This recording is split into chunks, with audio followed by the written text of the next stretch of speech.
GB election तो आप समझ लें कि वैसे ही हुआ है जैसे 2024 8 फरवरी को था। ब्लैकआउट किया हुआ इन्होंने था वहाँ पर उस इलाके को। बिस्मिल्लाह रहमान रहीम। खुदावंद मुताल ने इस पूरे निज़ाम की, कायनात की असास और बुनियाद अदल पर रखी है। बिल अदल कामत समावात वल अर्ज़। अदल की असास और बुनियाद के ऊपर ज़मीन व आसमान कायम है। इंसानी माशरे उस्तवार हो सकते हैं अगर अदल की बुनियाद पर उस्तवार हों। कुरान मजीद में अल्लाह ने कहा है कि मैंने सारे नबी इसलिए भेजे, आसमानी किताबें इसलिए नाज़िल की, लियकुमन नास बिलकिस्त, ताकि लोग क़याम बिलकिस्त करें, अदल के लिए उठें और माशरे में अदल का नफाज हो। अदल का नफाज बगैर सच्चाई के मुमकिन नहीं है। झूठ, फरेब, धोखा और जुल्म ये माशरे को संवारते नहीं हैं बल्कि बिगाड़ते और तबाह बर्बाद कर देते हैं।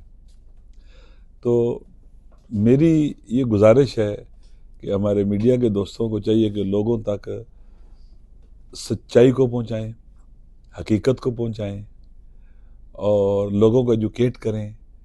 जितना लोगों तक हकायक पहुंचेंगे उतने ही वो बाशऊर होंगे, बाबसीरत होंगे और हमारा पाक वतन और हमारा साउथ एशिया और हमारी ये कायनात बेहतरी की तरफ सफ़र करेगी।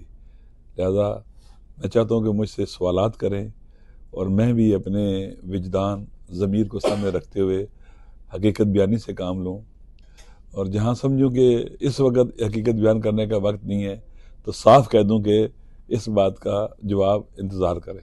शुक्रिया।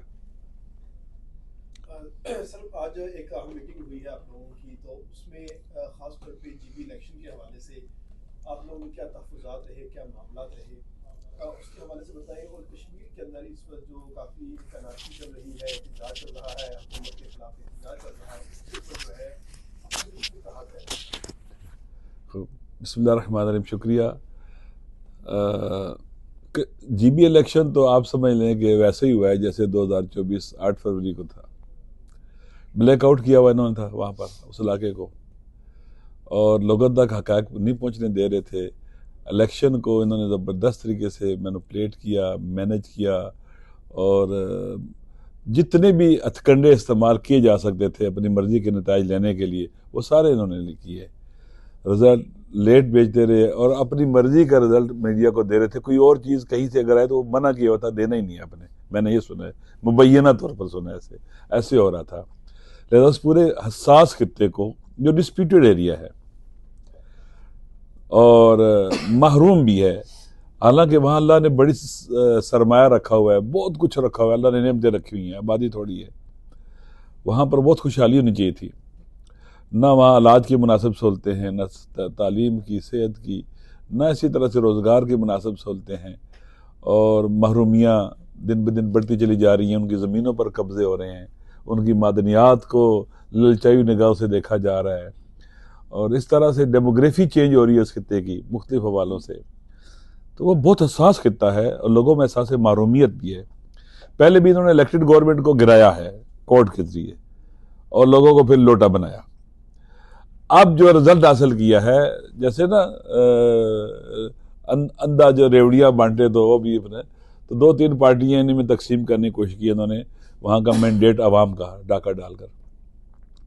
तो लिहाजा ये बिल्कुल ये जो इंतखाबात हुए हैं ये सही और सालिम इंतखाबात नहीं थे, इन पर क्वेश्चन मार्क है। आपने देखा पीटीआई वालों को तो बस कड़ियाँ डाल के वहाँ से वापस किया गया, पकड़ा गया उनको। कोई कहते हैं ना कि लेवल प्लेइंग फील्ड नहीं दिया गया, ग्राउंड नहीं दी गई, कब्जा किया गया और बराह रास्त उन लोगों की इन्वॉल्वमेंट थी जिनकी नहीं होनी चाहिए थी। दुरुस्त है, यहाँ से ये लोग गए जिन्होंने बाकी पंजाब और पाकिस्तान को, तो आप देखें बाकी पाकिस्तान का क्या हाल है, माशी तौर पर तबाह हाल पाकिस्तान और अमन अमान के तौर पर तबाह हाल, सियासी बहरान इधर। और आप कह रहे थे कि जीबी को कह रहे थे कि हम कोई कह रहे थे मैं आपको कराची बना दूंगा, कोई सिंध बना दूंगा, कोई क्या बना दूंगा। भाई आपने तबाह किया पाकिस्तान को, मकरूज तरीन मुल्क पाकिस्तान बना दिया आपने। बजट अब अपना नहीं बना सकते, IMF आपको देता है। लिहाजा नालायकों को, नाअहलों को, इनकम्पिटेंट लोगों को, इक़्तिदार के भूखों को दोबारा वहां पर मुसल्लत कर दिया गया फिर से। और ये कोई अच्छा शगुन नहीं है, इसके नताइज दूररस होंगे। अभी आप देख लें कश्मीर के अंदर जब अवाम के इलेक्टेड नुमाइंदे नहीं आते वहां पर, जिनको अवाम वोट देती है, और आप अपनी मर्जी के लोगों को लेके आते हैं, तो अवाम से आपका रब्ता टूट जाता है। अल्टीमेटली इसके नुकसान होते हैं, क्योंकि सिस्टम पर लोग ट्रस्ट ही नहीं करते, एतमाद ही नहीं करते। जो ट्रस्ट का डेफिसिट है बड़ा खतरनाक हो जाता है। अब कश्मीर को देख लें, रियासत कश्मीर को, यहां पर इन्होंने इलेक्टेड गवर्नमेंट को गिराया, अपनी मर्जी की गवर्नमेंट लेके आए। जब आप जेन्युइन पॉलिटिकल लीडरशिप को लोगों से डिटैच कर देते हैं, खला पैदा करते हैं। खला कौन पुर करता है फिर? गैर सियासी लोग। जब गैर सियासी लोग खला पुर करेंगे तो फिर बहरान खड़े होते हैं, मुश्किलात खड़ी होती हैं, वो दूर तक शायद ना देखते हो। अभी जो कश्मीर के अंदर हो रहा है, मौजूदा पाकिस्तान के जो आज़ाद कश्मीर है, वहाँ पर बिल्कुल वैसे ही है। गुज़श्ता कई सालों से वहाँ पर अवाम का जो मैंडेट है वो चोरी किया जाता है, अवाम के जेन्युइन नुमाइंदों को आगे नहीं आने दिया जाता। वहाँ पर महरूमियत है, मसाइल हैं, मुश्किलात हैं, लोग इन पर एतमाद नहीं करते। वो एहतजाज करते हैं, ये उनके साथ बैठ कर मुज़ाकरात करते हैं, बात मान लेते हैं, अमल नहीं करते, फिर वो दोबारा आते हैं, फिर से बाहर आते हैं। अब जो सबसे बड़ा खतरनाक काम इन्होंने कर दिया है कि उनको डिक्लेयर कर दिया जी कि ये क्या है, दहशतगर्द और गद्दार वतन है। ये कौन सा अक्लमंद आदमी ये कर सकता है? इसका मतलब यह है कि आप जो है बिल्कुल नाकबद अंदेश हैं। आप जो फैसले कर रहे हैं इनके नतीजे आपको पता है क्या होंगे। एक तरफ आपका दुश्मन अजदहा की तरह मुंह फाड़े खड़ा है, और आप वहां पर क्या कर रहे हैं? अभी खबरें हैं कि कई लोग वहां पर अपनी जान से हाथ धो बैठे हैं, शहीद हो गए हैं। आपने इंफॉर्मेशन का रास्ता रोक दिया हुआ है। जब अवाम तक इंफॉर्मेशन नहीं पहुंचती तो फिर अफवाहें पहुंचती हैं। अफवाहें जब पहुंचती हैं तो क्यास पैदा होता है, मुश्किलात पैदा होती हैं। आपने नेट बंद कर दिया हुआ है, आपने ब्लैकआउट कर दिया हुआ है, आप बिल्कुल चीजों को बंद कर दिया हुआ है। आप खबरें लोग कहां से लेंगे? इंडिया से लेंगे, दुश्मनों के मीडिया से लेंगे। आप बेशक कहते रहें जी कि आप दूसरों की बातों पर कान ना धरें, हमारे जो प्रेस रिलीज है उनके ऊपर एतमाद करें। लोग नहीं पर एतमाद करते। लोग जानते हैं कि आपने वहां पर जो इकदाम आज तक किए हैं वो अवाम के फायदे में नहीं थे, अवाम के जरर और नुकसान में थे। फिर वहां पर जगह जगह से आप लोगों को लेके चले जाते हैं। वहां पर कोई पंजाब से लेके जा रहा है, कोई किधर से लेके जा रहा है। क्या करना चाहते हैं आप वहां पर? क्यों नफरतों को मजीद फैलाना चाहते हैं? लिहाजा आज की मीटिंग में हमने बाकायदा इसकी मजम्मत की है। ये जो वहां पर इकदाम किए जा रहे हैं, जिस तरह से मिस हैंडलिंग की जा रही है, वहां पर चीजों को खराब किया जा रहा है, बदतर किया जा रहा है, अल्टीमेटली इसका नुकसान वहां के अवाम को भी है, पाकिस्तान को भी है। लिहाजा इसकी हमने मजम्मत की है।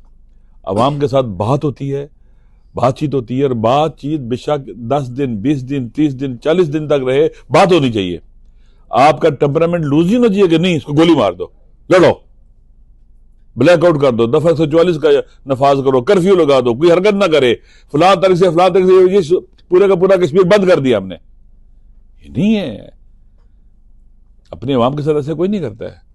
हुकूमत हो, पुलिस हो, अवाम की जो है ना बातें सुने, बर्दाश्त करे, क्योंकि आप जिम्मेदार हैं। आपने इख्तिदार अपने हाथ में लिया हुआ है। आप जवाबदेह हैं, लोगों की हर मुश्किल के जवाबदेह आप हैं। उनकी फिर बातें सुने। अगर वो खुदा ना खास्ता ना सजा कहते हैं, सुनो। अगर उठाकर खुदा ना पत्थर भी मार लेता है, खा दो पत्थर वतन की खातर। उनको ना मारो, बात करो उनके साथ, बड़ा हौसला रखो। अभी तो टेम्परामेंट इतना जल्दी लूज होता है कि मार दो गोली, सर पर गोली मारते हैं। बंदा मारना मसला ही नहीं रहा अभी पाकिस्तान के अंदर। यहां तो यूं लगता है कि पाकिस्तान में पैदा होना जुर्म है, कि आप चूंकि पाकिस्तान में पैदा हुए, आपकी जान, माल, नामूस की कोई कदर कीमत नहीं है, क्योंकि आप पाकिस्तान में पैदा हुए हैं। आप मुजरिम हैं, पाकिस्तान में पैदा हुए। आपने देखा 26 नवंबर को, आपने मरीद के देखा LTP के साथ, TLP के साथ। अभी जिस दिन हजरत आयतुल्लाह खामनई शहीद होते हैं, उस दिन इस्लामाबाद में देख लें, कराची में देख लें, गिलगित बल्तिस्तान में देख लें, गोलियां सरों पर लगी। मैं स्कर्दू गया,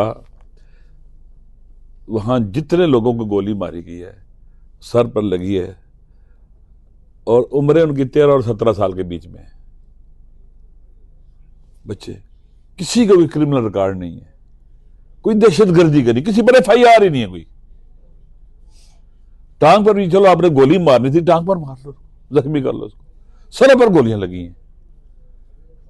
इसका मतलब है कि रियासत को चलाने वाले जो लोग हैं बुखलाए हुए हैं, टेम्परामेंट इनका खत्म हो चुका हुआ है, इनकी हिम्मत जवाब दे चुकी है। इन्हें किसी ऐसी जगह ले जाना चाहिए जहां इनकी हीलिंग हो, इनको आराम दिया जाए, इस्तराहत करे, रेस्ट करे, किसी अस्पताल में इनको ले जाएं, वहां इनको ठहराए, ताकि कम अज कम आवाम के साथ जो लोग आवाम को फेस करते हैं उनको सख्ती, आवाम की नासजा, सख्त बातें सुनने का उनमें हौसला हो। अगर खुदा न खासा आवाम के पत्थर भी उठा के मार देते हैं तो बर्दाश्त कर ले, कोई बात नहीं, मेरा बेटा है, मेरा भाई है, मेरी ड्यूटी है, इनके गिले हैं हमसे, इनकी सख्तियां इनके ऊपर हो रही हैं, इनके लिहाजा इस तरह से अगर उनका गिला कम होता है हो जाए। यकीन कर ले आवाम बहुत अच्छे हैं, बहुत प्यारे हैं, अगर आप ऐसे फेस करेंगे आपको ये मुश्किलात नहीं आएंगी। लिहाजा हम इनकी मजम्मत करते हैं, इन रवैयों की, इस मिसहैंडलिंग की मजम्मत करते हैं और इस लाकानूनियत की मजम्मत करते हैं जो ये हो रही है। लिहाजा अभी हमारी मीटिंग में अभी हमारा बयान आने वाला है और नशर होने वाला है, इंशाल्लाह प्रेस रिलीज आ जाएगी और इसमें हमें कोई शक नहीं है कि पाकिस्तान को दुबई की तरफ लेके जा रहे हैं। बलूचिस्तान की सूरत हाल आपके सामने, KPK के अमन की तरह आपके सामने, अभी इधर खुदा न खासा कल ये GB में शुरू हो गया तो फिर कौन कंट्रोल करेगा उधर? और निशानियां मौजूद हैं खुदा न खासा GB में इस तरह की हरकत होने की। अभी आप देख लें, कोई भी वहां का यूथ और जवान जो है ना ये मुतालबा नहीं करते। पहले ये करते थे कि हमें पाकिस्तान की आइडेंटिटी दी जाए, पाकिस्तानी शनाख्त दी जाए, अभी नहीं बात करते। मुझे खुद लोगों ने कहा, वहां के लोगों ने जी कि आप पहले अपने मैनिफेस्टो में रखते थे कि इसको सूबा बनाया जाए, आईनी सूबा बनाया जाए, अब हमारा मुतालबा ये नहीं है। वो कहते हैं कि अभी हम आईनी सूबा बने नहीं तो हमारी जमीनों पर कब्जे और चीजों पर कब्जे शुरू हो गए हैं, अगर बन गए तो फिर खत्म, नहीं बनना चाहिए, वो कहते हैं। अब तो ये मसाइल है पाकिस्तान के और बढ़ते चले जा रहे हैं। छोटा सा जख्म अगर उस पर मरहम ना रखी जाए ना, वो नासूर बन जाता है, खतरनाक हो जाता है, जानलेवा हो जाता है। तो अब देख ले पाकिस्तान के तरफ में क्या हो रहा है, अंदर पाकिस्तान के बॉर्डर एरियाज के अंदर हसास इलाके, अगर खुदा न वहां चीन के साथ हमारा एक वादे रास्ता है, अगर वो डिस्टर्ब हो जाता है खुदा न खास्ता, जिस तरह से आपने इलेक्शन कराए हैं, जैसे आपने यहां से यलगार की है दुरुस्त है, ये पाकिस्तान को तो जन्नत बना लिया इन्होंने, अब उस जन्नत नज़ीर जो इलाका है उसको भी ऐसी जन्नत बनाएंगे। ये जहन्नम है जी, पाकिस्तान ऐसी जहन्नम में तब्दील करेंगे ये, और इसे और कोई तवक्को नहीं है, लूट मार के अलावा कोई तवक्को है ही नहीं है। शुक्रिया।